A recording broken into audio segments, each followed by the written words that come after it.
What are the origins of political correctness in the UK? Well, there are two answers to that. I think the short answer is, first of all, it derives from the 1960s and from the University of California. It derived from the Berkeley campus of the University of California, and it gradually extended across entirely almost all of the Western world. I think Protestant countries are particularly susceptible to it because of the guilt complex that's inbuilt into Calvinism and Presbyterianism. And therefore, this is why, although it extends to Catholic countries as well as to Protestant ones, it's more deep-seated in Northern Europe and in America and in Australia and Canada than in, for instance, France, Italy and Spain. So are you suggesting then that it's an American phenomenon? I think the short answer is that it is, yes, but I am led to understand that the term was first used by Trotsky in the 1920s, and it comes into early Leninist speeches as well, and it was then taken up, of course, by the Maoists as well. And so generally it is a term with a very reprehensible pedigree, and I wish people understood that a little bit better. Regarding political correctness, how do British Conservatives deal with it? Conservatives in the UK deal with it in several different ways. The instinctive, automatic way is to grumble about it and to laugh at it. I think this is a rather unsatisfactory way of dealing with it, because the danger of PC is that it's so ridiculous to talk about, for instance, person holes rather than manholes, waitrons rather than waitresses, and firefighters rather than firemen. All this sort of stuff. I mean, it's so ridiculous that the temptation is just to laugh at it and just walk away. The difficulty is that because it's so ludicrous, it makes headway. People don't take it seriously. People used to laugh at Hitler, and he made headway. They laughed at his stupid little moustache and all the rest of it. The same thing happens with PC. It's a bit like a clown with a knife. It's something that's very, very sinister, but also rather comical. So the instinctive conservative reaction is to laugh at it. The instinctive reaction of conservative rank and file members is to either reject it angrily or to laugh at it. And the reaction of the conservative hierarchy is to completely accept it and go along with it in every possible way, if anything, to be more egregiously PC than their Labour opponents. What are the chief anti-PC forces? Well, the chief anti-force is probably the instincts of British people. British people, for the most part, are like people in most countries. They're instinctively small c conservatives.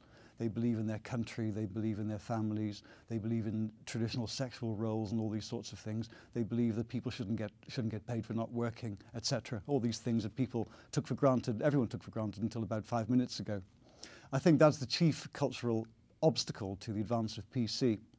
And that's helped by the institutions that we have in the country, which are inherently traditionalist and, if you like, a conservative force like the monarchy, most obviously, but also the way our parliamentary system works.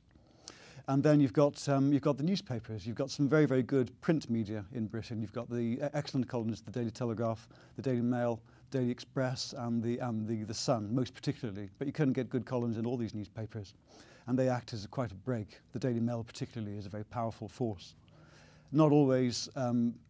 It can have a slightly schizophrenic relationship, I think, with PC. On the one hand, it will make very, very strong right-wing arguments on social matters. On the other hand, it will sort of backpedal a bit and denounce people who try to be too right-wing. It's a rather strange, schizophrenic newspaper. But nevertheless, for overall, its effect is a good one, and it does slow down the onward rush of PC to some extent. Are you aware of any American alternative or component to resisting PC? Well, I think there are a lot of very, very fine, well-educated and well-informed American people who do their bit. You've got websites like Alternative Right. You've got a plethora of publications, more so than in the UK, I think, in many ways. I think the conservative movement in the US is more intellectual overall. It's more interested in ideas. It's got a wider view of things in some strange ways. In Britain, because we take things on trust, we take things for granted a bit more, I think, than in the US. And as a result of this, there's more thought given to political currents of all kinds. There are more think tanks here on both sides of the equation. There are more publications. There are more people willing to give money to think tanks than there are in the UK.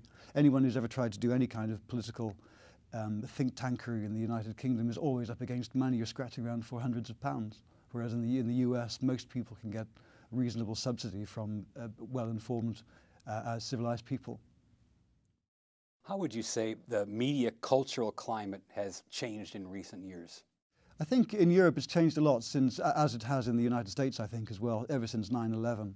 I think that was really what you call a wake-up call. that really made a big difference to the media discussion. Because prior to 9/11, the discussion of Islam and immigration was almost non-existent in the British media, despite their good conservative instincts. They thought it really didn't matter. They didn't think it was an important subject at all. And so discussion of that was confined to the furthest fringes of the right, parties like the National Front, as it was, and which then became the BNP. They were the only people who were at one point talking about immigration. But since 9/11, and even more so since our own bombings of July 2005, there's been an awful lot of mainstream commentary about Islam and immigration, which until really very recently would have been almost completely a product of the loony right, if you like. And now it's become very mainstream. It's quite surprising to open up a newspaper and see a former Archbishop of Canterbury chairing a group called the Balanced Migration, for instance, something in which he never showed any interest when he was the Archbishop. But now he's really very active. There's a very good think tank called Migration Watch UK. There are lots of good articles in newspapers, even sometimes in The Observer, The Guardian and The Independent, the left-wing papers. Is it too late to repair the damage third world immigration has done to the UK? Well, I think it's easy to say that. I think there's a great temptation amongst conservative-minded people, in a way, almost to want to have lost.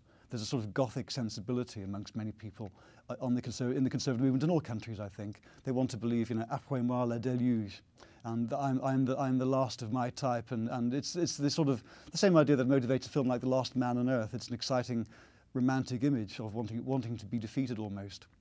And I think that is a funny sort of element on the conservative movement in all countries. And I'm sort of drawn that way myself sometimes. I do sometimes think it would be rather nice to be the last of a certain type. It's like the film The Leopard, based on the novel by Lampedusa, the Sicilian aristocrat who was the last of his line, and he writes about the end of the Kingdom of the Two Sicilies in 1870, when Italy was united for the first time since the Romans, and how his whole world changed and was completely turned upside down. And it's a book suffused with melancholia and longing and just richness and beauty. And that appeals to conservative-minded people who are naturally melancholic, naturally rather miserable and pessimistic and wanting to fear the worst. There's a book by John Derbyshire called We're All Doomed, and I think that really evokes very well the classic conservative mentality, the paleo-conservative mentality anyhow. The neo-conservatives tend to be much more upbeat and utopian, and this is one of the reasons we dislike them so much, because extraordinarily annoying and naive. It is certainly a very serious issue. It's something that an unavoidable evil that has been allowed to happen by successive governments of both Conservative and Labour politicians. But nevertheless, I think it's very easy to say that it is too late. But even so, even if you take the worst possible figures into account, the British population is roughly 10% ethnic minority. There's a long way to go before the situation cannot be turned around. And I think the other thing that we all sometimes forget is that things can and sometimes do change very quickly under the pressure of events that we can't foresee. And very often they're terrible events, things that nobody would wish, but nevertheless they do have effects. For instance, one could foresee another 9/11 style attack in London, for instance. One would not wish it obviously for a moment, but it could happen tomorrow. It could be happening now for all I know, which could in turn be met with revenge attacks and so forth, and there could be all sorts of horrible implications. So things can turn around for better or for worse very, very quickly. And I think we ought to always remember that when we sit here, wanting to be in love with despair and defeat.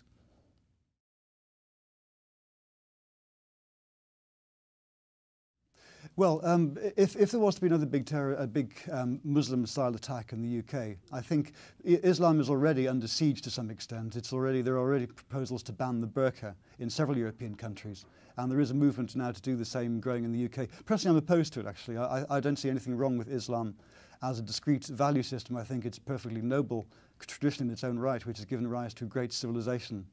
So I've no particular problem with it. Nevertheless, it does pose particular difficulties when it comes to the West, not just the modern secular liberal West that everyone talks about and that neoconservatives mean when they mean the West, but even Christendom. It's something that is fundamentally at odds. And if you look back at European history, the history of our confrontation with Islam is an extremely unfortunate one. We tend to only meet them at times of war. They come as oppressors, as invaders, as pirates, and we sometimes do the same to them.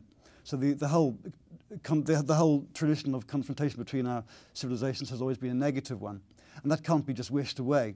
And all of those ancient stereotypes from all of European history, because Islamic pirates, for instance, raided the coast of Ireland and southern England. So they've had to even Iceland, I think, on one occasion. So they've had to reach much more than just around the Mediterranean basin. And so therefore, every European country has got some kind of folk memory of Islamic subjugation, and more Islamic bombings would feed into that. They would reinforce that and bring all those memories come bubbling back to the surface. As it is in countries like Austria and France and Germany and a lot of the Balkan countries, and Greece in particular, there's deep unease about what's happening already with Kosovo, for instance, and with the increase in Muslim immigration into Europe. And one more bomb in any city, or even a serious attempted bombing attack, would raise all of these things all over again. We've already seen in a lot of European countries, like in Holland and Sweden, in Germany and in Austria, you've seen a sudden upsurge of interest in anti-Islamic politics. And the more restive they become, the more that sentiment will rise to the surface. I think it is inevitable that there will have to be some sort of awful confrontation, and I regret it bitterly because, as I say, I have no particular beef with Islam. It's a noble tradition in its own right. I don't think it belongs in Europe, and I think many millions of people feel the same way. Let me ask you this. You're a well-spoken man. You're eloquent. What would you say to a critic who says that all of these fancy words are just a way of hiding a deep-seated racism? Well, I think my reaction to political correctness is only partly to do with the race angle of it. I mean, I'm opposed to it in all of its manifestations. I think it's ridiculous when it comes to sex. I think it's ridiculous when it comes to sexuality. I think it's ridiculous when it comes to class and all sorts of other things. It is a ridiculous sort of attitude, a sort of pathetic, puritanical, tedious, excruciating, god-awful attitude, and the people who promote it ought to be sort of smacked around the face a bit, or given a good shake. And so it's really, only tangentially to do with race. Race is simply the most obvious way in which it affects our lives, but it affects our lives in lots of different ways. And I'm just as opposed to it when it comes to accusations of sexism or homophobia as when it comes to accusations of racism.